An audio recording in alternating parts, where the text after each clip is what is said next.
My girlfriend posted, "Real men aren't threatened by my ex." I responded by doing something so bold her ex never came around again. The messages on her phone were proof enough. Original post: I, 28 male, had been dating Mira, 25, for about 8 months. Everything seemed good until her ex, Donovan, 27, started showing up everywhere. It started small. He'd randomly be at the coffee shop where we had our Sunday morning dates. Then at her gym. Then at her friend group's happy hours. Always super friendly, always acting surprised to see us. "Such a coincidence," he'd say, then spend 20 minutes catching up with Mira while I stood there like furniture. When I mentioned it felt weird, Mira laughed it off. "Don't be insecure. We dated for 3 years, we share friends, it's a small world." But then came game night at her apartment. I show up and Donovan's already there, sitting in what had become my spot on the couch, helping set up the board game. "Oh, did I forget to mention Donovan was coming?" Mira said. "He's part of the regular crew." Regular crew? This was my 3rd game night. He'd never been to the others. That night, he kept making inside jokes with Mira. References to trips they took, restaurants they loved, shows they binged together. Every story started with, "Remember when we..." I pulled Mira aside. "This is uncomfortable." "Why? Because I have a past?" "Because your past is very present." "Wow. I didn't know you were so threatened by Donovan." "I'm not threatened. I'm annoyed. There's a difference." She rolled her eyes. "Real men aren't intimidated by exes. If you can't handle that, I'm friends with someone I dated. Maybe you're not mature enough for an adult relationship." That stung. But what happened next was worse. The next day, she posted on Instagram, "Ladies, find you a man who isn't threatened by your friendships. Real men understand that exes can be friends without drama. Emotional maturity is sexy. Jealousy isn't." The comments were brutal. Her friends piling on about toxic masculinity and controlling behavior. Donovan himself commented, "Preach. Glad we can show people what healthy post-relationship friendship looks like." I didn't respond, didn't engage, just screenshotted everything and went about my week. Friday rolls around. Mira texts me about dinner plans. I respond normally, confirm the time and place. Then I do something she doesn't expect. I text Donovan, "Hey man, saw you're cool with hanging with Mira and me. I actually need some advice about her birthday gift. You dated her for 3 years, figured you'd know what she likes. Free for coffee tomorrow?" He responds immediately, "Haha, yeah bro, I got you. Know all her favorites. How about 10 a.m. at that place on 5th? Perfect. See you there." I show Mira the exchange. "See, I'm being mature, asking her ex for gift advice. That's what secure men do, right?" She looked confused. "You texted Donovan?" "Yeah, you're right. I was being immature. He knows you so well. Why wouldn't I use that resource? I guess that makes sense." Saturday morning, I meet Donovan. He shows up cocky, ready to flex his superior Mira knowledge. "So birthday gift," he starts. "She loves experiences over things. Concert tickets, wine tastings, stuff like that." "Good to know. Hey, while I have you here, need some other advice." "Shoot." "She's been kind of distant lately. Physically. Is that normal for her?" His eyes light up. "Oh yeah, she goes through phases. When she's stressed about work, she shuts down. Just give her space." "Space, got it. What about the phone thing?" "Phone thing? She's super protective of it lately. Takes it to the bathroom, sleeps with it under her pillow." He shifts in his seat. "That's new."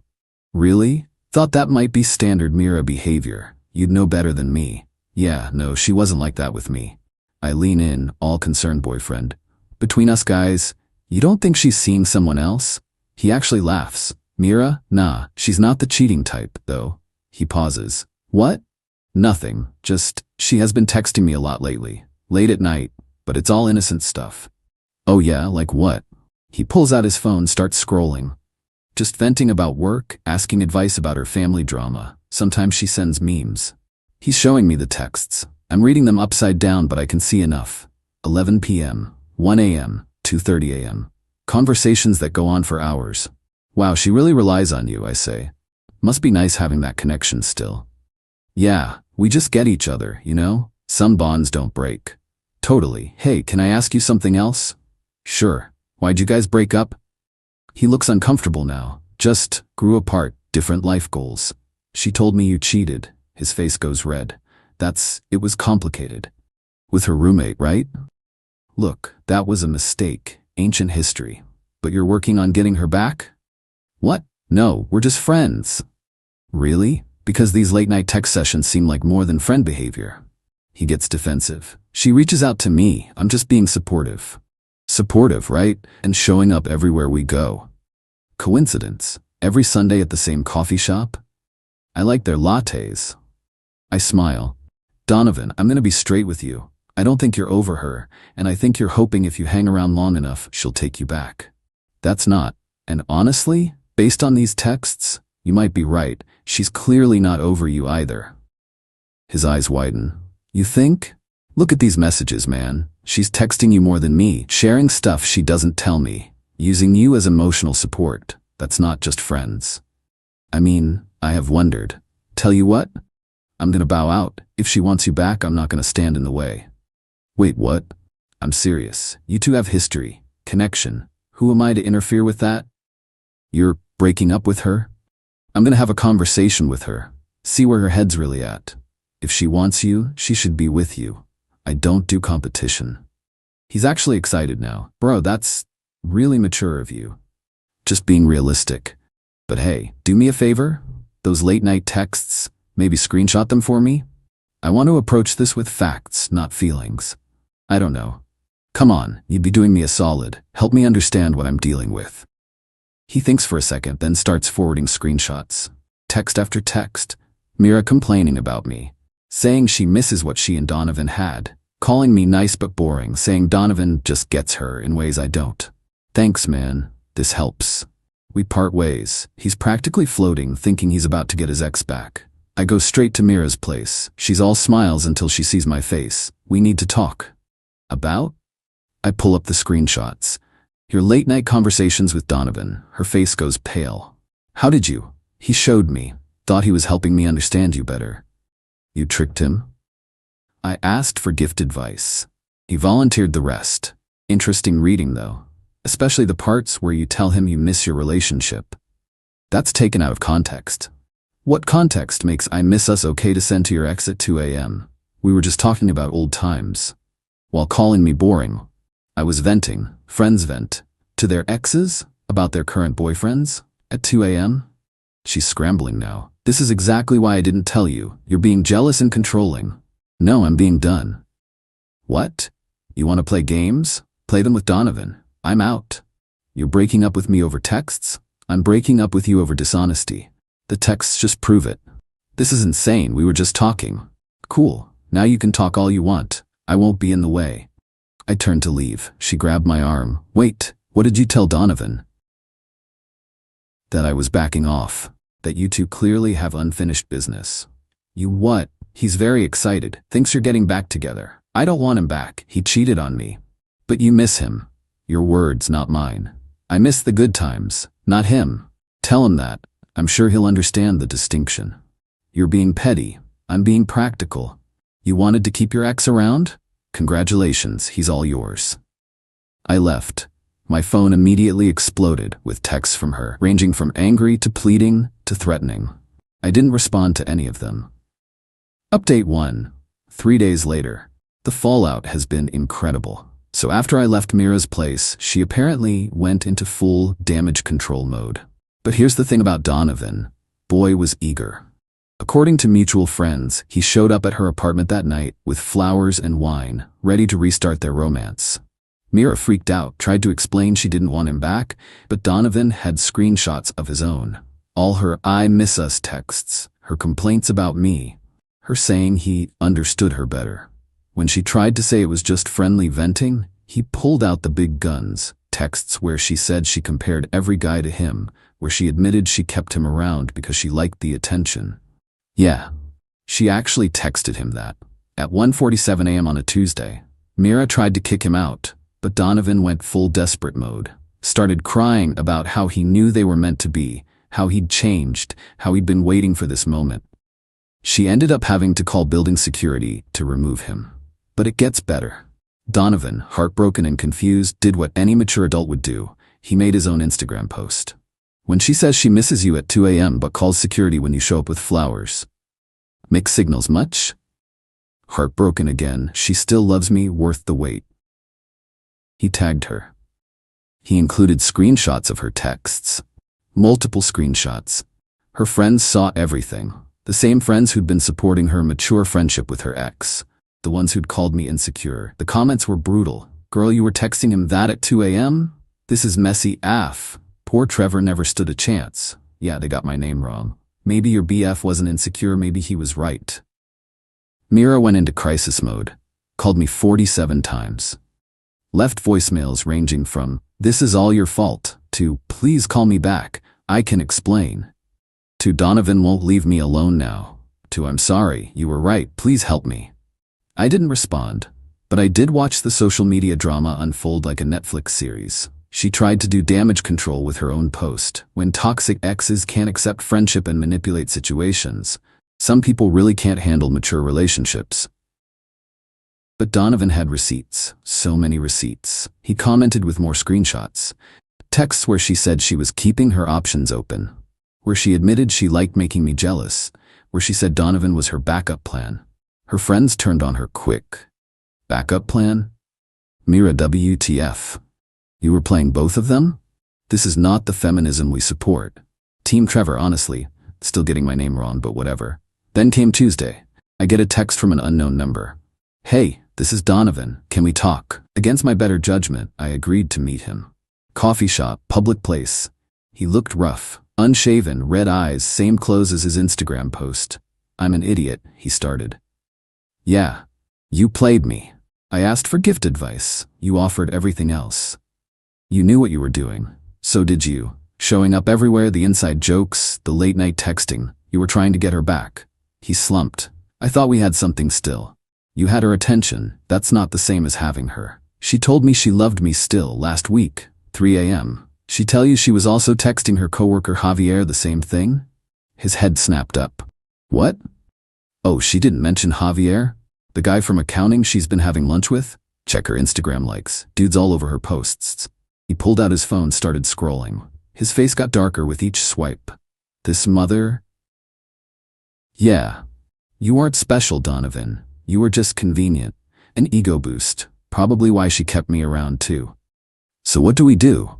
"We don't do anything. You stop texting her. Stop showing up places. Stop being her emotional support puppy. But she'll find another guy to play. That's what she does." "You seem pretty calm about this." I shrugged. I knew what she was about the minute she called me insecure for having boundaries. The texting you just confirmed it. "So this was all some elaborate plan?" "Nah. I just wanted to see if my gut was right. Turns out it was. You showing me those texts was just bonus." He laughed bitterly. "I really thought." "You thought wrong. Move on, man. And maybe next time, when a girl with a boyfriend starts texting you at 2 a.m., recognize that's not friendship. That's fishing." We parted ways. He seemed defeated but clearer. Later that day, Mira showed up at my work. Security stopped her at the lobby, but she made enough of a scene that my manager heard about it. "Your ex is here?" my manager asked. "Unfortunately." "Need me to call the cops?" "Nah, she'll tire herself out." She texted me from the lobby. "I'm not leaving until we talk." Me, "Cool. Hope you brought snacks. It's a long wait." "This is ridiculous. I made a mistake." Me, "Several, but that's not my problem anymore. Her Donovan won't stop calling me." Me, "Weird. It's like keeping your ex around has consequences." "I'll block him." Me, "Too late for that performance." Her, "What do you want from me?" Me, "Nothing. That's the point." She left after 2 hours, but not before making another Instagram post about men who can't handle rejection and toxic masculinity disguised as boundaries. Zero self-awareness. Incredible. Final update, 2 weeks later. So the Donovan situation resolved itself in the most predictable way possible. After our coffee chat, he actually did try to move on, blocked Mira, stopped going to the places she frequented, even made a post about choosing self-respect over history. This drove Mira insane. See, she didn't actually want Donovan. She wanted Donovan wanting her. Without his attention, she had to face what she'd lost, a boyfriend who saw through her games and an ex who finally woke up to them. She tried texting him from different numbers. He blocked them all. She showed up at his gym. He switched locations. She sent friends to check on him. He told them he was fine and to stop asking. Meanwhile, I was living my best life. Started dating a woman from my cycling group. Posted nothing about it on social media, but word got around. That's when Mira went nuclear. She created a whole TikTok about how my ex turned my friend against me. Face filtered, voice changed, but details specific enough that people knew. She painted herself as the victim of two manipulative men who couldn't handle her independence. The video went semi-viral in our city. 50K views. Comments were split between "Yas Queen" and "This sounds fishy." But then Donovan did something I didn't expect. He made his own TikTok. No filters. Real face, real voice, and receipts. Every single text. Her telling him she kept me around for stability while keeping him for excitement. Her admitting she liked the drama. Her saying she was testing how much each of us would tolerate. But the killing blow? A voice message she'd sent him at 3 a.m., drunk, saying, "I know it's wrong, but I love having you both fighting over me. It makes me feel powerful." His video got 200K views. The comments were brutal. "Narcissist behavior. This is emotional abuse." She really said that out loud? Pick me, choose me vibes. Both dudes dodged a bullet. Mira tried damage control. Made another video calling it revenge porn. It wasn't just texts and voice messages. Claimed the audio was AI generated. People could tell it wasn't. Said both of us were coordinating to destroy her. We hadn't spoken since coffee. But the internet had decided. She became a meme in our city. The "I need two men fighting over me" girl. Someone made a remix of her voice message. It was playing at clubs. She had to private all her social media. Mutual friends said she was considering moving cities. Last week I ran into her at a grocery store. She looked tired, older somehow. "Enjoying this?" she asked. "I'm buying groceries." "You destroyed my life." You posted the first video, Donovan posted the response. "I'm just shopping for pasta." You planned all this. I planned to find out if my girlfriend was playing games. Everything else was you and Donovan making choices. I loved you. You loved the attention. That's not fair. Neither was keeping your ex's backup while calling me insecure. She started crying, right there by the organic vegetables. I felt nothing. Not satisfaction, not pity, just nothing. "For what it's worth," I said, "maybe use this as a learning experience. Real relationships don't need backup plans." I walked away. Haven't seen her since. Donovan messaged me last week. "Just thanks, bro. Needed that wake-up call." I didn't respond. We're not friends. We were just two guys being played by the same person. Now we're free. The woman I'm dating now? She has exactly 0 exes in her life. Not because I demanded it. Because she has boundaries. Funny how that works. Oh, and Mira's latest Instagram post I checked from a fake account? Sue me? Taking a social media break to focus on healing and growth. Sometimes the universe removes people to protect you. The lack of accountability is almost impressive. But hey, at least Donovan never came around again. Mission accomplished.